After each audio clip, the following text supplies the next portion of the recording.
Boa tarde, galera. Sejam todos bem-vindos ao Meetup semanal do Bioenergy Hub. Meu nome é Marcos Eduardo de Oliveira, sou o founder aqui do Bioenergy Hub, que é um centro de inovação voltado para energias renováveis, bioenergia, energia solar, energia eólica, biogás e outras energias importantes aí para o desenvolvimento da sociedade e sustentabilidade do planeta. Aqui a gente tem desenvolvido várias soluções voltadas para essas energias, um pouco com a ideia de aproximar o que é feito em grandes centros de pesquisa, instituições de ensino, com o mundo de startups. Hoje a gente tem 10 startups sendo aceleradas aqui e estamos no mercado captando aí empreendedores para que venham desenvolver novas soluções e possam impactar o planeta. Hoje a gente vai bater um papo aqui sobre inovação com a Fernanda Toros. A Fernanda, ela é fundadora e CEO da WeSpline e professora de Startup e Empreendedorismo pelo Departamento de Economia da PUC do Rio.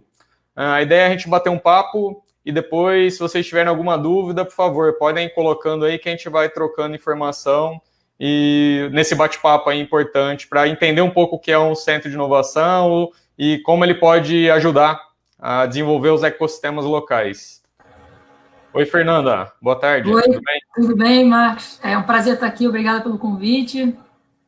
É isso. Se você quiser compartilhar sua tela. Legal. Tá bom, eu vou já compartilhar aqui a apresentação.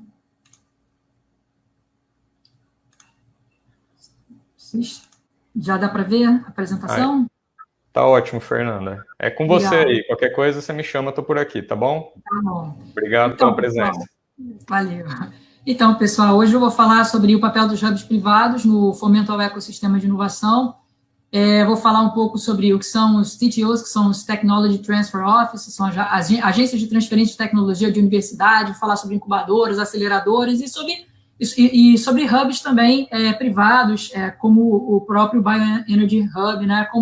Como todos esses agentes, esses hubs, eles podem ajudar aí no fomento ao ecossistema, né? Porque, como vocês sabem, ecossistemas de inovação são formados por vários players, né? A academia, em geral, é um polo muito forte, atrator, né, e desenvolvedor de inovação. Claro, né, um polo também não existe sem investidores, fundos de venture capital, investidores anjo. Em muitos locais, também o exército é um player importante, aí, desenvolvedor de tecnologias. Silicon Valley mesmo tem um fator aí de desenvolvimento de tecnologia através de exército, né? Tem uma base ali. Israel, a mesma coisa, inovações que são fomentadas no âmbito das Forças Armadas acabam sendo transferidas ali para o uso civil. Agentes públicos também são fomentadores, aí, incentivadores, né, desse ecossistema. E hoje a gente vai falar, como eu falei, né, já sobre os hubs privados, né, o papel deles no fomento ao ecossistema. Então, eu vou começar um pouquinho contando a história para vocês, rapidamente, né, falando sobre, só para dar um pano de fundo, agências de transferência de tecnologia de universidades, né, são esses Technology Transfer Offices de universidades. Foram um hub que surgiu ali, lá nos primórdios, né, e eles foram responsáveis, são até hoje responsáveis por essa transferência de tecnologia da academia para a indústria, né, para o uso aí no nosso dia a dia, né. E, basicamente, o que os papel dos CTOs, no caso dos CTOs, eles ajudam no registro e gestão de patentes e propriedade intelectual de uma invenção. Então, se um estudante, se um professor, um pesquisador, ele concebe lá uma inovação, uma nova tecnologia, enfim, esse TTO, nessa agência, que é uma agência privada ali, ligada à universidade, ela vai dar todo esse suporte, né, de registro, de patente, propriedade e gestão também, né, de patente, propriedade intelectual, e também vai ajudar na viabilização da comercialização dessa tecnologia junto à indústria, né. E aí, eu sempre gosto de falar que acadêmicos, muitas vezes, eles trabalham ali com inovações que podem ou não, né, virar uma startup. Então, tem inovações que elas vão ser transferidas para a indústria, sendo transferidas sem haver uma startup, né, sem haver um CNPJ por trás daquela inovação. Então, o pesquisador, o professor, o pesquisador ou o estudante, eles simplesmente vão negociar ali a transferência daquela tecnologia para uma corporação, por exemplo, passar a produzir aquele produto ou prestar aquele serviço, né, concebido ali pelo pesquisador, em troca do pagamento de royalties para a universidade e também para esse pesquisador, né. Então, ele transfere ali essa propriedade intelectual, essa invenção, para uma outra, para um CNPJ ali já existente, uma corporação que vai, então, viabilizar comercialmente aquilo. Então, essa é uma modalidade. A outra modalidade, claro, é você realmente formatar aquela inovação e fazer com que haja um CNPJ específico para aquela inovação. Então, aí é formatado uma startup, e essa startup passa, então, a prestar esse serviço ou enfim, vender esse produto para o público em geral, né? E ainda existe aí uma terceira forma de viabilização, né, comercial de tecnologias que vocês têm visto, a gente tem visto muito por aí, que são as JVs, né, as Joint Ventures, aí, a gente tem visto isso muito com a questão do Covid, né, as vacinas, tem a Oxford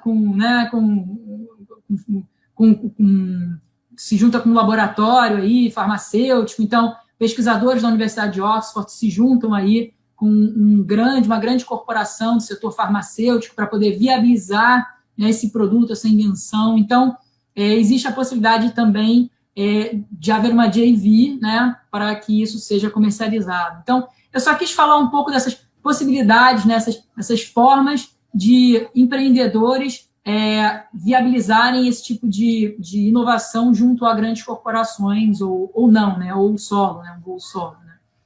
Né. Então, o TTO, que é um agente, um hub privado ligado à universidade, ele vai ter esse papel. Né.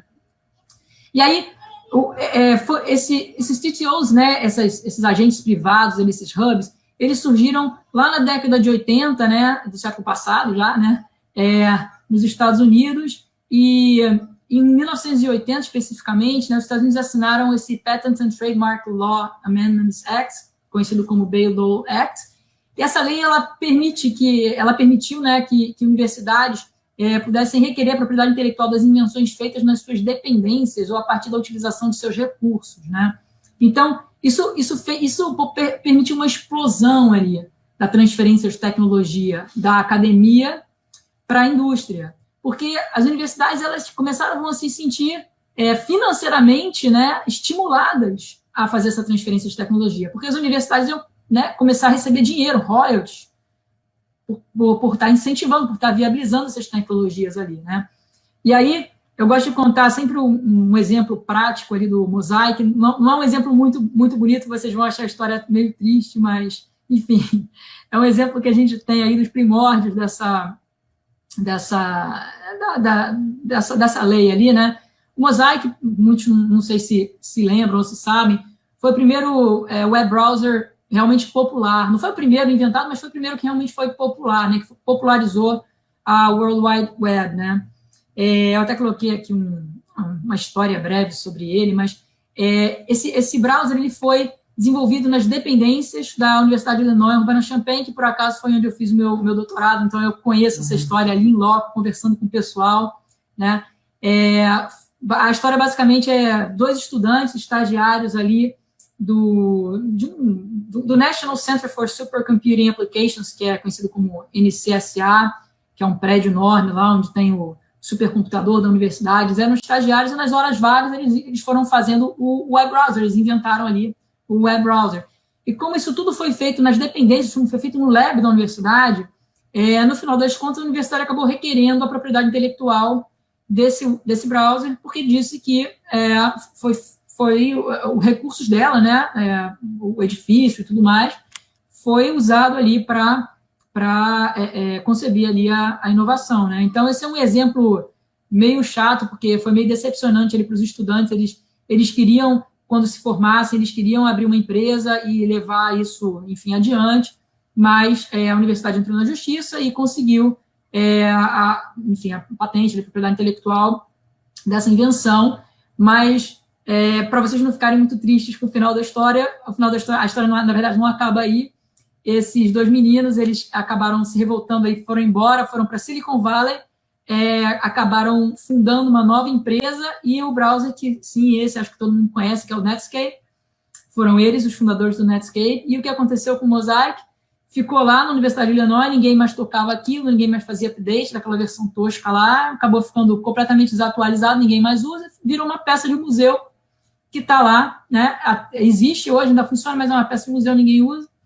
Então a universidade lá ficou com os direitos lá, mas não serve para nada. E os meninos acabaram se dando bem e foram os fundadores do Netscape, enfim. Mas é uma lição que muita gente, vendo essa história, né, ouvindo essa história, vendo essa história ali, muita gente ficou ligada nessa questão dessa lei, né? E a partir daí, hoje, os empreendedores tomam muito cuidado na hora que usam dependências de universidade para fazer esse tipo de coisa. Mas hoje também o jogo está muito mais limpo, as coisas estão muito mais claras, porque existem parques de pesquisa, né? Hoje, praticamente todas as grandes universidades dos Estados Unidos têm grandes parques de pesquisa, research parks, né? Enormes, com vários edifícios, tem várias corporações, tem prédios nesses research parks e contratam, né, a mão de obra ali super qualificada de alunos e professores para trabalhar nesses hubs deles lá, né? Então, hoje em dia, isso é muito, muito comum de se ver nas universidades americanas. E hoje as regras são muito mais claras, e as pessoas que fazem inovações na incubadora desses parques de pesquisa, elas não tem mais essa disputa de propriedade intelectual e royalties para a universidade, porque está muito claro que eles estão num parque de pesquisa e eles são, muitas vezes, já um CNPJ segregado, já tem uma startup ali, e eles têm um relacionamento bem estabelecido ali com a incubadora, ou até mesmo quando eles estão fora da incubadora, num escritóriozinho dentro do parque de pesquisa. Essa empresa já tem a patente, já tem sua propriedade intelectual da sua própria invenção, então as coisas já estão muito mais às claras e com as regras mais definidas. Mas lá nos primórdios havia muito essa confusão ainda.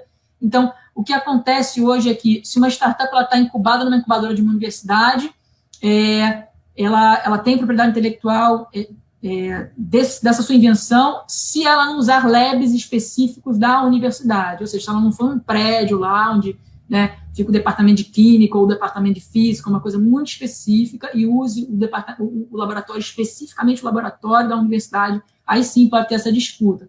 Mas hoje as coisas já estão, como eu falei, muito mais bem delineadas, mais segregadas, então esse problema ele existe hoje muito menos assiduidade, né, muito mais raros de se ver. E, enfim, mas hoje muitos Technology Transfer Offices de universidades, quando eles atuam ali ativamente, né, para promover essa comercialização, essa gestão de patentes, eles ainda assim requerem um pedaço do pagamento do royalty por essa invenção, né? Mas tudo feito, conversado antes, sem nenhuma surpresa, né, por parte do empreendedor, que isso já está muito mais às claras, como eu falei hoje.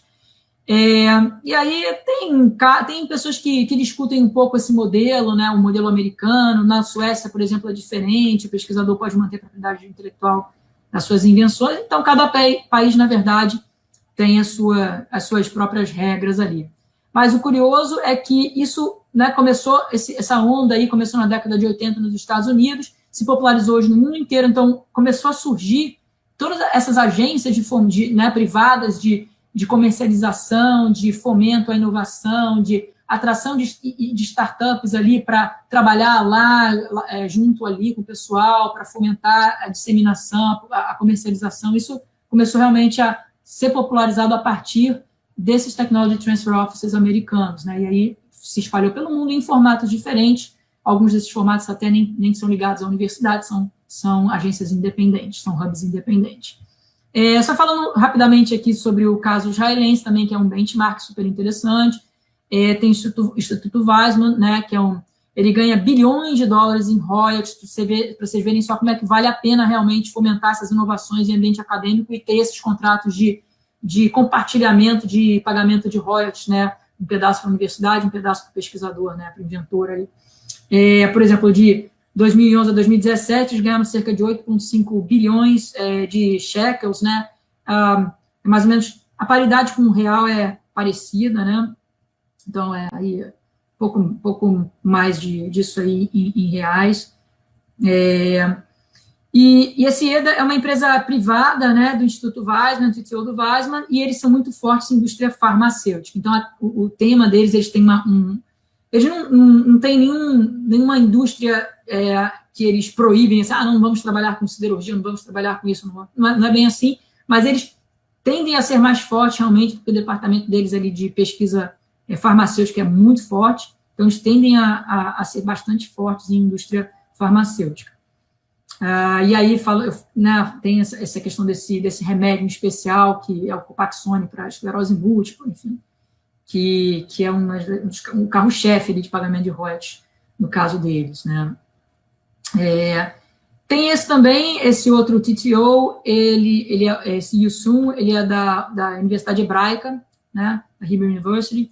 Eles, no caso deles aqui, eles já registraram quase 9.000 patentes, né, incluindo mais de 2.500 invenções, licenciaram cerca de 800 tecnologias, realizaram um spin-off de cerca de 90 startups, ou seja, eles efetivamente viabilizaram a criação de 90 startups, né, o resto das tecnologias provavelmente foram ali comercializadas diretamente com corporações, as corporações absorvendo essas tecnologias e pagando royalties, né, como compensação por isso, mas startups independentes também foram spin-offadas, como a gente fala, foram ali formadas e segregadas e independentemente começaram a vender os seus produtos ali também na indústria ali.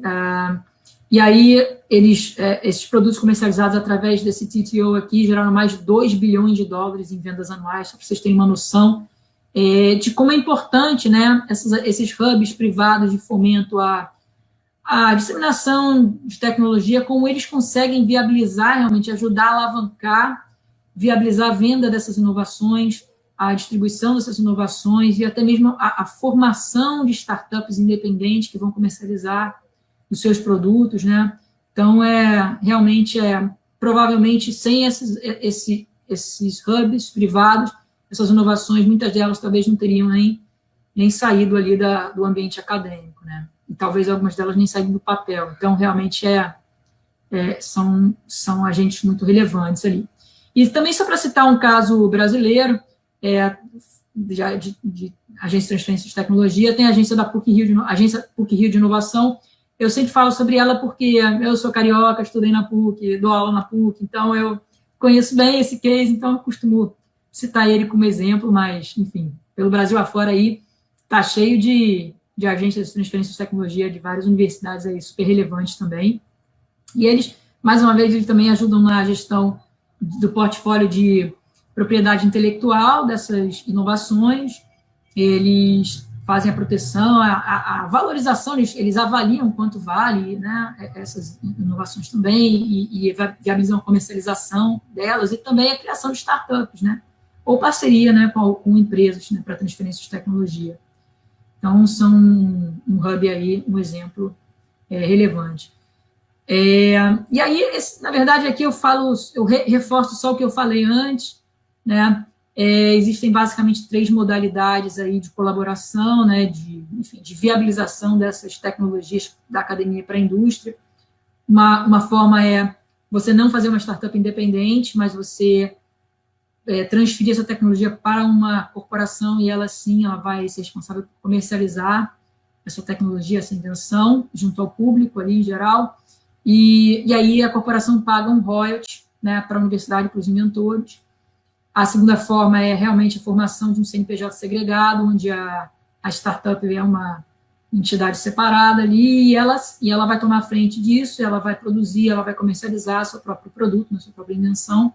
E a terceira forma é uma JV, que é uma joint venture, onde, enfim, uma entidade, aí, uma startup pode se juntar pontualmente para comercializar uma determinada invenção do portfólio dela, né, junto a uma grande corporação. Esse é o caso dessas JVs aí que a gente tem visto para vacinas da Covid-19. Tem algumas dessas startups, ou essa Pfizer, BioNTech, por exemplo. Essa BioNTech não é uma startup que não fez só a vacina, né? Ela tem um portfólio de produtos. A vacina contra a Covid é um dos produtos. E aí ela fez uma JV lá com a Pfizer e ela comercializa junto com a Pfizer esse produto específico, que é essa vacina da Covid, né? Então, tem essas formas de colaboração ali, de comercialização de tecnologia, né? E aí, eu falo um pouco de incubadoras e aceleradoras privadas, que são hubs independentes, que evoluíram desse modelo, né, que é muito agregado ali, muito junto a universidades.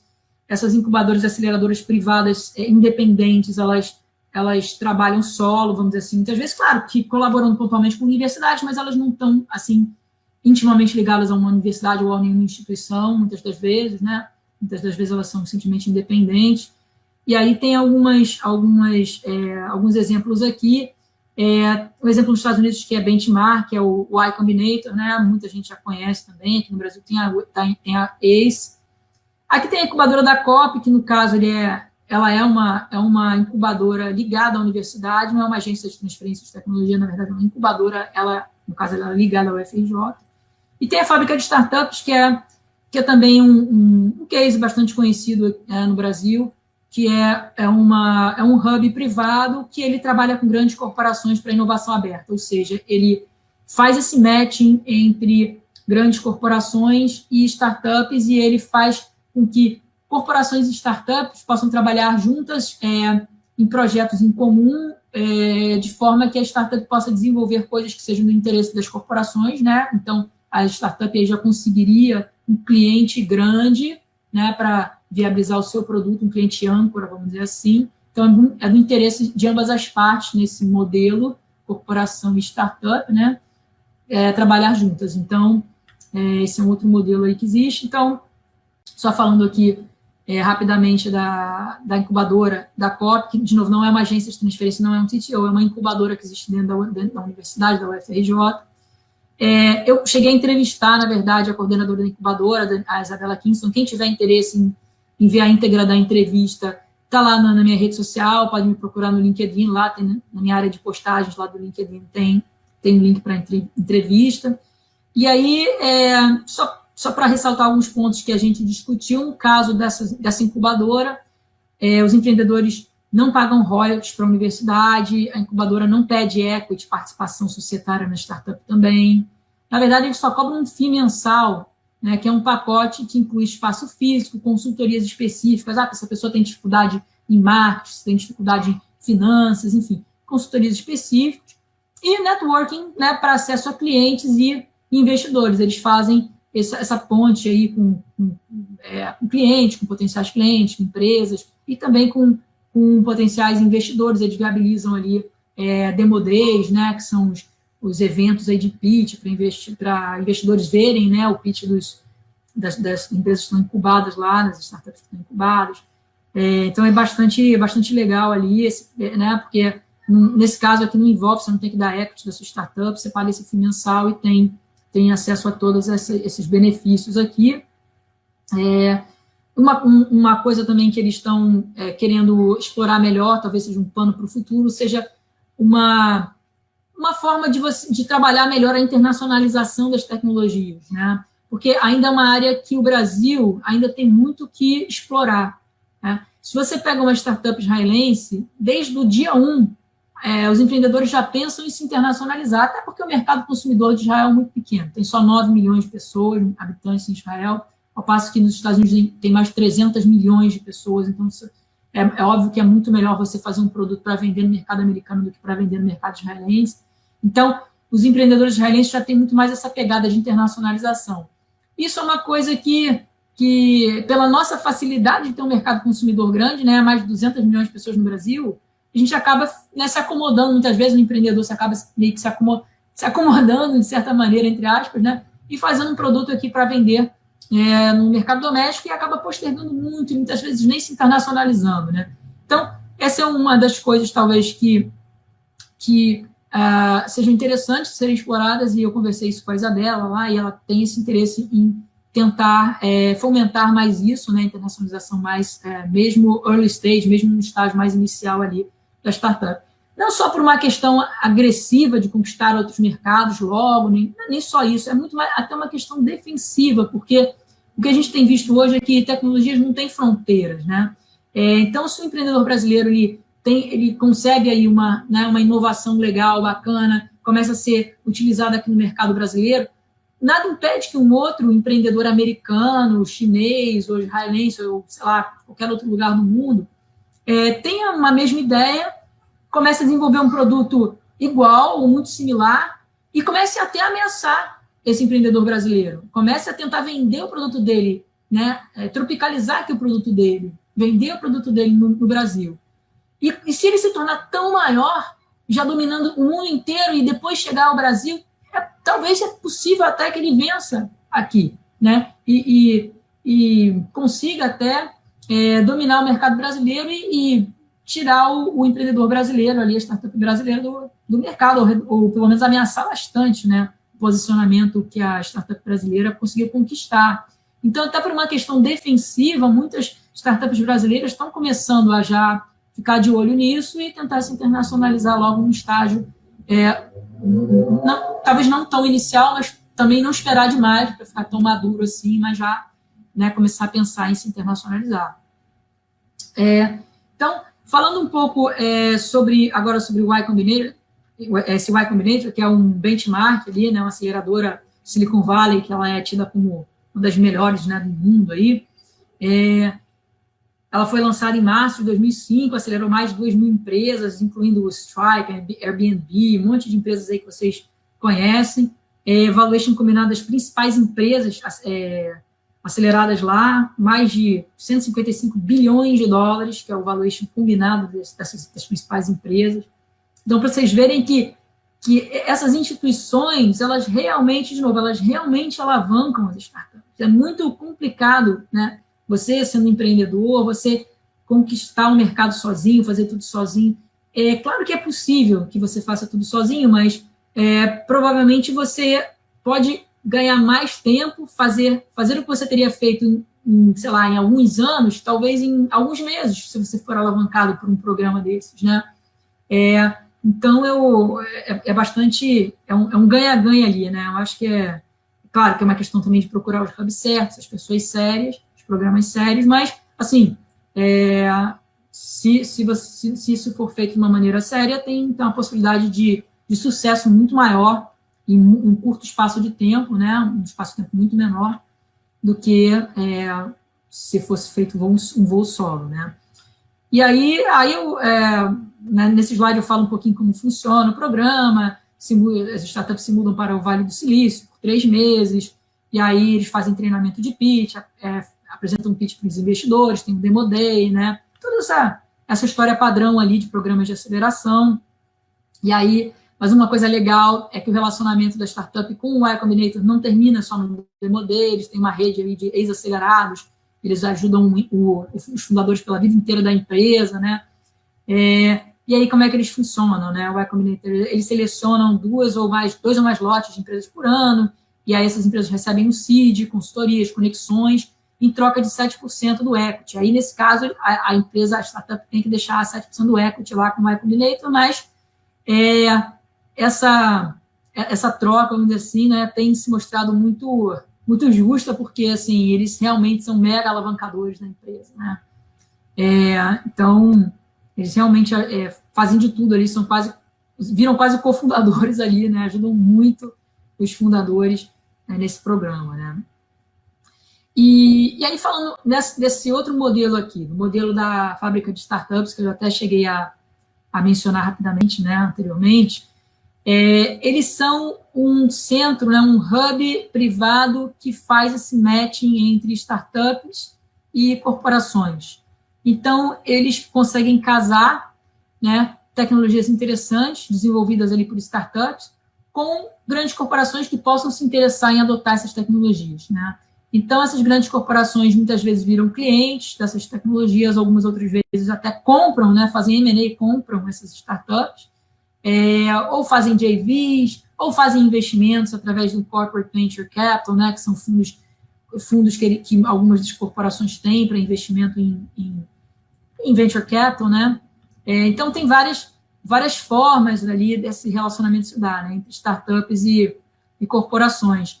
E alguns hubs, né, como a Fábrica de Startups, por exemplo, fazem esse meio de campo, né, fazem essa intermediação e fazem a gestão do dia a dia operacional mesmo, ali ajudam, né, os empreendedores em geral, às vezes, ficam mesmo incubados ali, ganham um espaço para trabalhar e ganham toda essa assessoria, capacitação e tal.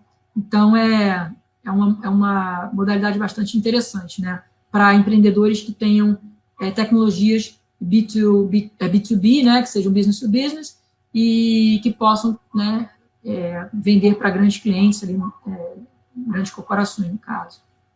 Né? E aí eles têm esses 3 tipos de programa cultura empreendedora, que tem eventos, atividades, né, para desenvolver mindset, tal, palestras. Tem esses programas de inovação, que são programas para diversos estágios de maturidade, ideação, incubação, aceleração. E aí, sim, nesses programas tem como objetivo criar e desenvolver soluções inovadoras, garantindo o alinhamento da inovação com a estratégia da grande empresa ali parceira, né? Que eles têm um portfólio de empresas parceiras, corporações parceiras, que vão ali se ligando com as diversas startups por eles aceleradas, né, incubadas. E tem aí um outro programa de branding para ativação de marca, né, junto ao ecossistema empreendedor. Falando rapidamente sobre essa outra modalidade, né, de hub, esse é um hub diferente porque ele não é um hub privado que esteja ligado a uma universidade, como a incubadora da UFRJ, também não é um hub privado ligado a um portfólio de corporações, como é a Fábrica de Startups. Ele, na verdade, é um hub privado que ele é um mix de programa de aceleração com investimento. Então, ele tem essa característica de investidor, né? Então, a ACE, até 2019, ela era apenas uma aceleradora de startups, mas ela resolveu se reposicionar. Então, ela passou a fazer também... ela faz, na verdade, investimentos em startups, né, com essa aceleração, com esse programa de aceleração, e ela também agora está começando a prestar serviços também de consultoria de inovação para grandes corporações. Então, ela tem um quezinho ali de fábrica de startups, né, uma das linhas de atuação dela, mas ela é muito forte, reconhecida já, por ser um programa de aceleração, um lugar, né, um local para aceleração, e eles fazem investimentos em startups. Então, eles têm essa modalidade mista aí de investidor com entidade aceleradora, vamos dizer assim, né?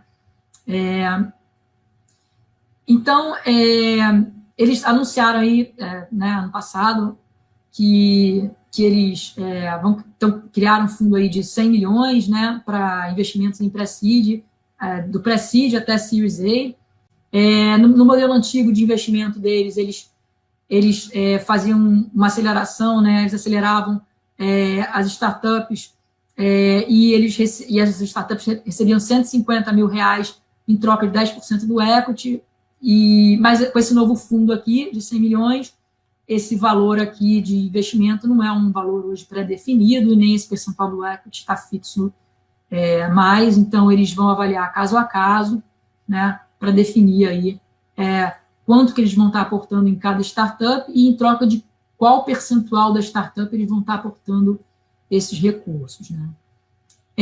Um outro modelo de hub privado também que a gente tem no Brasil é o Cubo, que também é muito conhecido, benchmark aí, que é um hub do Itaú, na verdade, né? Mas o Itaú também tem outros parceiros corporativos aí para esse hub. E aí ele tem esse objetivo, né, de incubar ali, de conectar os empreendedores com grandes empresas, investidores, universidades e tal.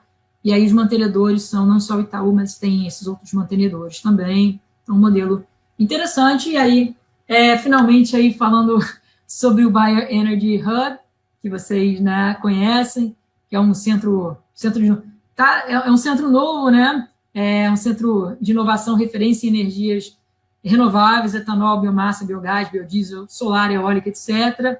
E tem como objetivo gerar essas novas soluções de negócio entre startups e corporações. O interessante desse hub é que ele é um hub temático, né? Isso é muito bacana, porque tem um foco, né? Um foco muito bem definido, isso permite que os empreendedores que estejam lá, as startups que estejam lá, elas possam ter cursos específicos, muito mais moldados ali a sua tecnologia, né? Então, também parcerias muito mais customizadas ali, clientes talvez muito mais customizados, né? Corporações ali dessa área, né, de atuação, dessa área definida, desse foco, né? E aí, para startups, né, programas de pré-aceleração e aceleração, e para corporações parceiras ali, soluções de inovação aberta, que é a Open Innovation, que é isso, né? Fazer esse matching entre startups e corporações, de forma que as corporações possam usufruir dessas tecnologias como clientes, ou eventualmente até ter outro tipo de envolvimento ali, podendo chegar até um M&A, uma aquisição, enfim. Então, é bem bacana. Na verdade, assim, essa palestra que eu dei hoje, ela é uma partezinha de uma das aulas que eu falo sobre esses agentes privados ali de fomento ao ecossistema de inovação. Esse curso que eu dou chama-se Startups, Ecossistemas e Empreendedorismo.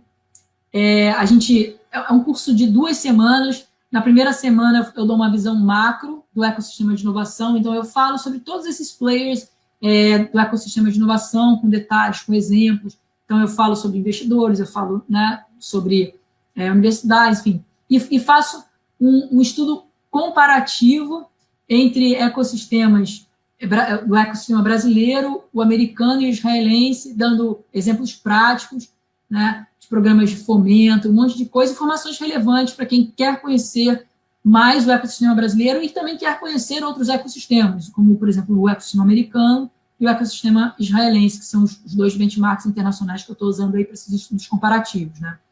Então, essa é a primeira semana. E já a segunda semana do curso é uma visão micro, que aí é bem mão na massa mesmo. A primeira aula da semana eu começo com uma aula da ideia ao MVP validado, então toda essa jornada do empreendedor, de como surge a ideia, como viabilizar essa ideia, formatar uma startup, todos os desafios, como formatar em termos de ter bom compliance, compliance com as regras, enfim, toda essa jornada aí, e indo além também, desafios de virar uma scale-up, né, de acelerar vendas, de ganhar atração, e outros desafios posteriores também, né, quando a empresa cresce, já passa a ser uma empresa grande, os desafios são diferentes, então eu falo muito sobre a literatura do Jim Collins, né, Build to Great, Good to Great, Build to Last, né, que são os livros aí, a literatura que é muito utilizada aí por grandes corporações brasileiras de sucesso, né, e nesse caminho todo eu também falo sobre como formatar um investment deck, né, quais são os slides relevantes ali que o investidor gosta, né,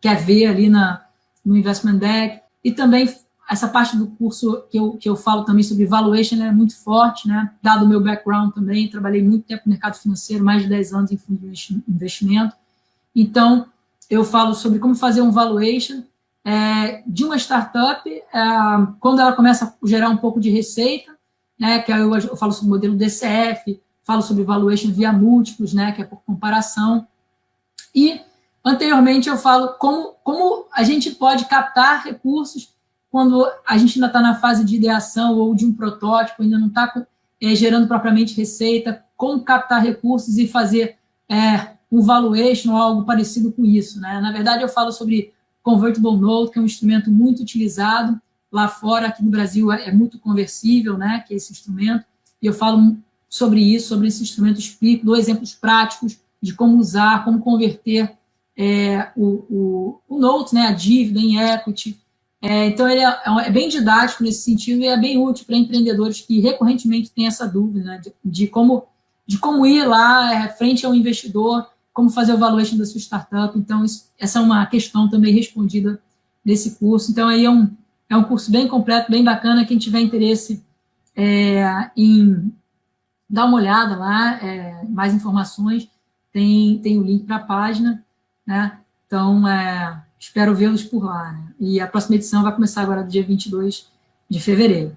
E aí, quem quiser dar uma olhada lá na nossa plataforma, na plataforma onde a gente tem cursos e também possibilidade de networking, a gente já tem várias entidades do ecossistema brasileiro, algumas também do ecossistema israelense e americano, tanto startups quanto investidores já cadastrados na nossa plataforma. Quem tiver curiosidade, dá uma olhada. Eu convido a se inscrever gratuitamente lá na nossa plataforma. Então, mais uma vez aí, Marcos, queria agradecer e fico à disposição para perguntas. Oi, Fernanda. Não, legal. Muito obrigado pela aula aí. Eu queria só abordar dois itens aqui, dois assuntos que eu queria destacar aqui, que é um pouco essa questão que você falou lá no início, né, da proximidade nos países mais desenvolvidos aí, a proximidade das instituições de ensino com o mercado, né? Várias soluções saindo dentro das faculdades e virando spin-off, ou seja, se tornando realmente empresas. Você deu alguns casos aí, alguns exemplos. E a gente tem conversado muito com instituições de ensino, né? E essas instituições, elas têm feito um trabalho, né? Elas têm buscado aí fazer um trabalho de inovação internamente e tudo mais, mas ainda existe uma distância, né, das instituições de ensino no mercado. Muitas vezes, quando o aluno acaba o curso e sai da instituição de ensino, ele se vê meio perdido, né? Sem dar continuidade naquilo. Como que você tem visto aí? Você citou alguns casos no Brasil, né? De alguns centros aí que têm feito esse trabalho, mas como que você tem visto, no geral, essa aproximação, né, da academia com o mercado realmente voltado para inovações e tecnologia? Aqui no Brasil, isso aí é muito, realmente, como você falou, lá em países como os Estados Unidos ou Israel, isso já é muito mais comum, muito mais tranquilo de acontecer, né? Aqui no Brasil, quando, por exemplo, um pesquisador que já está lá trabalhando na universidade, muito, talvez, mais fácil ou menos difícil para ele se encaminhar para a própria incubadora da universidade ou, enfim, comercializar ali a sua tecnologia, a sua inovação, né? Com a ajuda da universidade, mas no caso específico de alunos, como você bem disse, às vezes se formam, saem daquele ambiente e ficam totalmente desconectados ali, né, de tudo que eles muitas vezes aprenderam ali, é complicado realmente. Então, o que a gente vê acontecendo muitos desses jovens, eles têm procurado se juntar com essas comunidades de startups, né? Então, hoje a gente tem visto surgir pelo Brasil aí várias comunidades dessas, tem cada vez pipocado mais e tem ganhado mais volume de gente, né? Tem capturado mais volume de gente. A gente ainda vê muito empreendedor ali na faixa dos 30, 40 ou até mais velhos que isso, mas vez por outra eu fico surpresa de ter jovens aderindo a essas universidades, essas comunidades, né? Então, eu participo aí de alguns grupos de WhatsApp, de comunidades aí, e vejo, né, de vez em quando, um jovem falando, eu sou estudante, estou interessado em startup, estou aqui agora fazendo parte desse grupo de WhatsApp, dessa comunidade de startups. Então, essa é uma maneira que eu tenho visto que tem tido sucesso, desses jovens se manterem, de alguma maneira, no ecossistema, né? E aí é questão de trabalhar ali cada vez mais, tentar se envolver ali com palestras, eventos e procurar realmente estar atrelado a essas iniciativas, né, que têm sido desenvolvidas para essas comunidades de startup, né? Isso que eu tenho visto que tem dado um pouco mais certo, vamos dizer assim, no Brasil. Não, legal. A gente tem visto um movimento aí de realmente de amadurecimento, né? O Brasil ainda está muito no início desse processo, mas a gente vê algumas coisas acontecendo, né? A gente você conhece bem Inovativa também, é um trabalho importante que é feito. Então, assim, a gente vê muitas coisas acontecendo, né? Para desenvolver essas comunidades, esses ecossistemas que são importantes.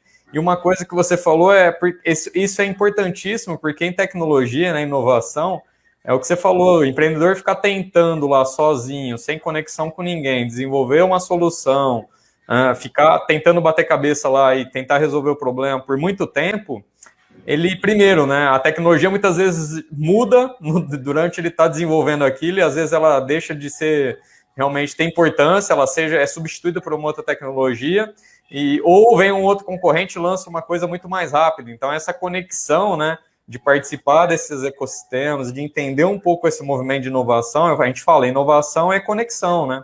Não dá para, como uma grande empresa que fica desenvolvendo um produto trancado a 7 chaves por, sei lá, 5, 6, 7 anos, e no final do ciclo vai para o mercado para vender, né?